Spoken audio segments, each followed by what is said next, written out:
siguro dito sa Tacloban ay hindi. Pero yan po ang talagang kumakalat ngayon sa social media sa Metro Manila. Kaya isa rin po ang dahilan kaya kami pumunta dito kasi para personal po namin ma-interview talaga yung mga taga-Tacloban. Kasi kayo lang naman po talaga ang makakapagpatunay kung ano ba talaga yung tunay na nangyari. So bago po tayo ulit mag-proceed, pakilala po muna kayo yung inyo pong pangalan. Magandang araw, ako po si Maricel Dalapon-Rodina. At that time, wala ako sa pwesto. Volunteer ako na nagserbisyo para sa mga tao. At that point, yun na lang pwede kong maibigay sa mga tao being as volunteer. Kasi last November 12, 2003, nag-text ako kay Sir Martin na happy birthday. Then, nagtawag siya, sabi niya, kailangan ko yung tulong ko. Yung pala manpower ang kailangan niya sa sobrang gulo ng Tacloban, wala kayong mga tao. So, nag-ipon ako ng mga tao. Actually, yung Babatnon Leyte po, apektado din kami ng bagyo, but hindi ganon ka-devastated, hindi sa storm surge. Pero marami din. So, wala kaming mga trabaho at that time, nag-volunteer kami. Sabi niya, manpower, report to Surgeon Capuchon sa RTR Hospital. So, the next following day, birthday ni Sir, nag-report kami doon. Then, dinimbayad yung mga tao, may sa RTR, meron doon sa Ulot. Tinatanong namin, bakit doon sa Ulot, Tolosa? Kasi may magbabark pala na isang barko na puno ng relief goods. So, witness po kami at that time. Pinapaikutan pa yung Ulot kasi nasira talaga, wala kang silungan. Pero makikita mo yung mga tao maakit ng bundok. Makakatakot talaga kasi yung hinahanap ng mga tao, relief goods talaga ba. Tapos, meron na doon nagpakilala na mga military sila. Darating yung truck nila, kailangan nila ipunin yung relief goods. Pero tinitingnan nila namin, parang hindi man ito military na mga tao ba. So, yung ginawa, yung barko, pinapagitna muna sa dagat para hindi makuha yung mga ano. Naghingi pa kami ng tulong. Buti na at that time may satellite phone doon nakatawag. May mga volunteers din na PNP, na mga retired. Tapos may, I think, from 2-4 na pang Cavite yata ng mga police. Dumating din doon. So, saka pa nag-alisan yung mga tao na hindi namin ka-grupo. Then, after doon, nagsimula magbaba. Naggawa pa nga ng area na pwede maanuhan ng barko. Kasi hindi nga makalapit yung barko, may nag-ano pa lang yung barko. Nasadsad kasi yung barko. So, tanong ko lang po na, kayo po yung sa personal, sa inyong family, lahat naman po ba kayo ay okay nung panahon na yon? Yes, so, lahat po ng pamilya okay. Yung bahay lang namin. Siguro kung ini-interview nyo ako ngayon, sa totoo talaga, tao ako ni Sir Martin. Pero nagsasalita ako dito as living witness. Kung anong nakita na ako yung at that moment. Hindi dahil sa tao ako ni Sir Martin. Sa hapon, I think mga past 4, dumating na helicopter sila, President BBM, si Sir Martin, si Philip Maldas. Umakyat talaga sila dun sa barko. Tinignan nila yung mga dala. Tinanong pa nga bakit nasira yung mga karton ng tubig. Kasi nabasa. Yung talaga, nandun sila, nagtatanong-tanong. Then, the following day, matapos kami na makadiskarga ng lahat ng mga relief goods, doon naman kami nag-volunteer sa RTR Hospital. Meron doon mga foreigners, mga doctors. Yung Chuchi. Foundation.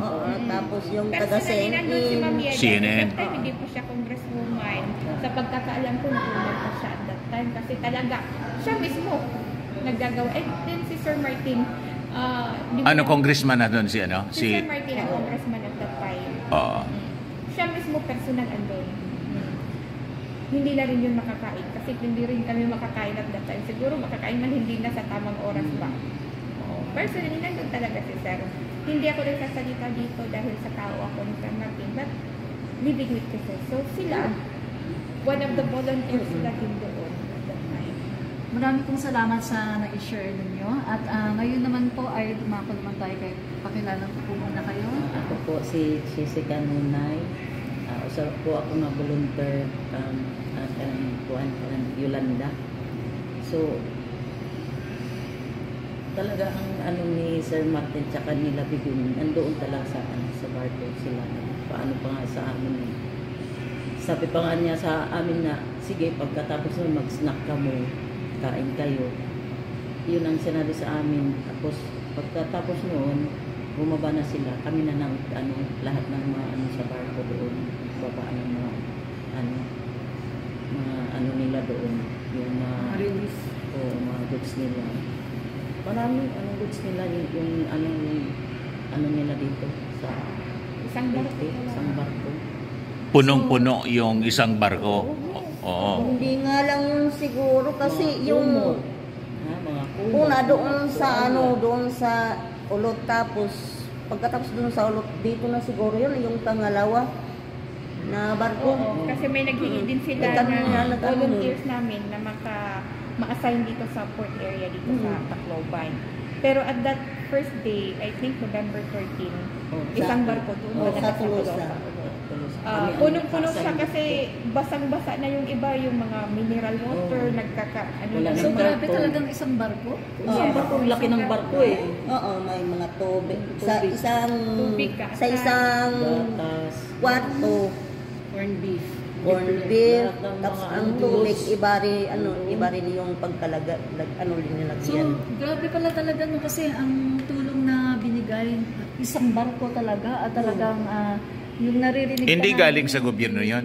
Personal nila. Yes. Personal ni Congressman Nagbaba Martin. kami ng balde. Nagbaba kami ng yung kawali. Nagbaba kami ng kaldero. Ay, grabe pala, no? Oo, nagbaba kami ng mga kutsara, yung sandok. Oo, nagbaba kami ng mga plato. So, automatic pala yung pag-organize ng tulong ni Congressman Martin Romualdez ngayon. Speaker. Kasi yung November sa Tacloban 13, was out. Wala birthday akong niya, makukuhang gamit sa mga nandun kami. bahay Oo. dahil was out. So, hindi totoo yung mga chismis ngayon na pinapakalat. Siguro, ang tingin ninyo, pinopolitika siya, no? Si Speaker Martin, bakit nagpapakalat ng mga ganong Pero kwento? wala kami masasabi po sa kanya. Oo. Talagang ang tulong niya talaga. Marami Ikaw, siyempre, politiko po kayo, anong tingin ninyo? Anong motibo? Bakit ginagawa ngayon nila yon? Ang tagal na, di ba? Ang tagal na ng Yolanda, 10 years ago. Pero ngayon, parang kinakalkal yung isyong yon na pinapalabas, walang ginawa si Congressman Martin. Kahit kami, Si Speaker. Tapos nagbigay pa nga doon sa mga barangay. Yes. Nagbigay pa tulungan nga dito. doon bawat Sino ba barangay naman magbigay ng sa isang binibigyan ng barko, relief. bibigay ng wash out talaga ang Tacloban, magbibigay ng balde, kaldero, kawali, sa Kumot. pangkusina pa, may bigas pa yan, may goods. O sino pa naman ang mag-aano dyan? Ganun ba talaga sila pag may mga disaster? Automatic yung reaction nila para magbigay So far ng as of now, ayuda? yung nakikita ko, may anunsyo pa lang ng bagyo. May mga na silang mga relief goods. Pero at that time, yung Yolanda, we were not expecting na ganun talaga ang impact sa... So, mabilis talaga siya, no? Yes, oo. Tsaka talaga, ang pagkakalam ko, from his own personal na tulong talaga yun. Kasi wala mang gobyerno na andun. Late sila, no? Yung mga siyempre, Manila pa, di ba? So, Tacloban talaga, dito na talaga si Congressman na talaga ang marami. naka-organize kagad sila ng relief operation sa mga tao. Isang barko. May damit. At kasama yung, hindi pa nun Pangulo si BBM. Pribadong tao siya yata. Kasi hindi na siya senador nun, ano? Ano yon? Senador ba siya nun? 2013. 20. diba? 2013 pala, hindi. November 8. Oo. Anyway, November hindi. 8. November 8 yung typhoon na Yolanda. Yolanda Super Typhoon. 2000. Maraming nagkasalamat sa kanya 13. dahil sa mga tulong niya. Opo. Pati tsinelas. Kompleto, haros. Tsinelas. Kasi wala talaga yung mga kumot, wash out bani, talaga tulambo. dito sa Tacloban. Kayo naman, mabuting tao at saka matulungin talaga. Lahat ng pag may disaster, nandyan talaga siya para tumulong sa amin. So, maraming salamat kay Sir Martin. Yun lang po. May tanong lang po ako na kasi merong umuubong din na balita, no? Na si Speaker Martin Romualdez daw ay merong ambisyon na tumakbo na pagka-presidente. So dito po tayo sa Tacloban, ano po yung, may ganun ba kayong naririnig? Totoo kaya yun? Ano po sa tingin niyo? Kasi yun po yung iniintriga po siya na binigiba tatakbo. Iangat yung sarili niya kasi gusto nga niya tumakbo. So ano pong masasabi niyo? Kayo po, ano pong masasabi niyo tungkol doon? May naririnig kayong ganon? Wala. Hindi po, kasi nandun lang po ako sa Dapat kayo ang makaalam kaagad. So, ibig sabihin, hindi pala totoo kasi bakit hindi nyo alam? Diba? So, parang pinupolitika lang. Kayong taga-Tacloban dapat sa inyo sasabihin before sa amin. Diba? Kami dito sa Tacloban, wala kaming naririnig or na tatakbo siya as president. So, doon lang kami nakakakita sa social media na may issue pala na gano'n. But everything na ginagawa nila ng tulong, walang kapalit yun na Sige lang ang tulong. tulong, oo. Even sa Yolanda, hindi man siya pa-speaker at that time.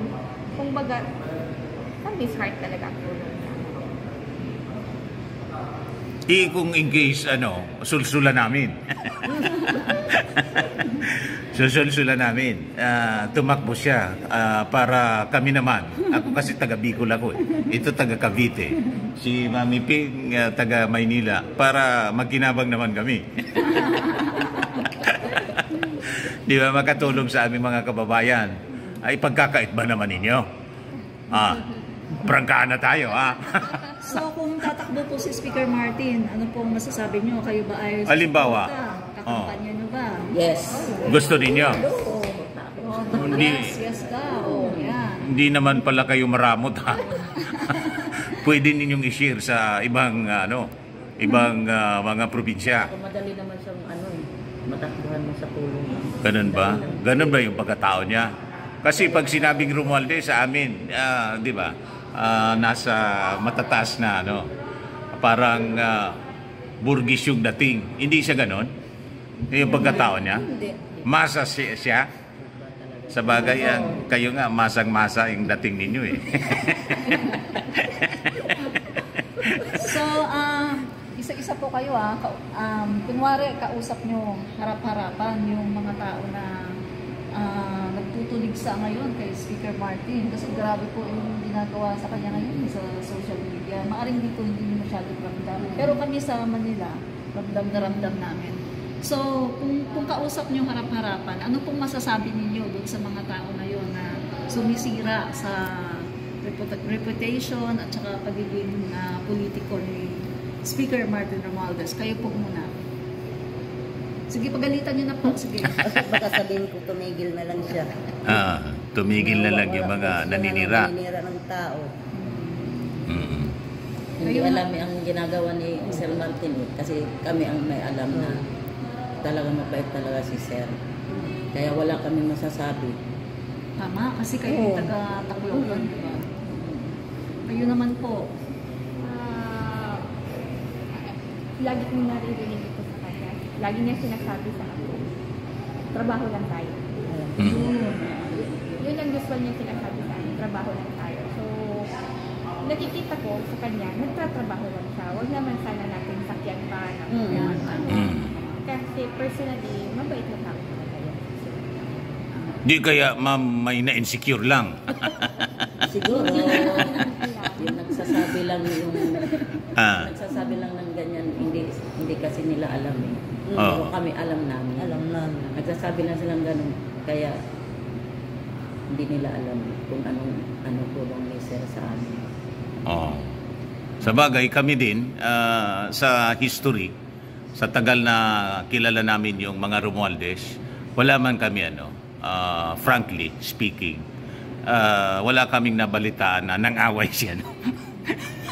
Hindi talaga siya palaaway. Hindi siya sumasagot sa mga kung ano-anong bagay. Hindi niya pinapatulan. Ganun bang ugali niya? Talaga? Oo, basta wala akong naririnig sa kanya na ganito. Wala. Wala. Basta always Sige lang trabaho. Trabaho lang tayo. Ganun. Kayo naman po, anong masasabi niyo? Sabi ko, Pagalitan niyo yung mga nanira.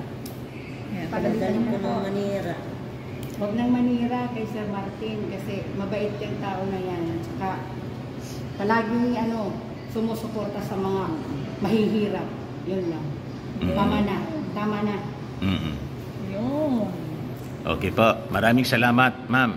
Kayo po, mga taga-Tacloban. So maraming salamat ulit. That's our At, short interview, mga kababayan. Mga kaibigan, Dati yan, Maravillas. kita niyo. Bye-bye. Kita niyo po, mga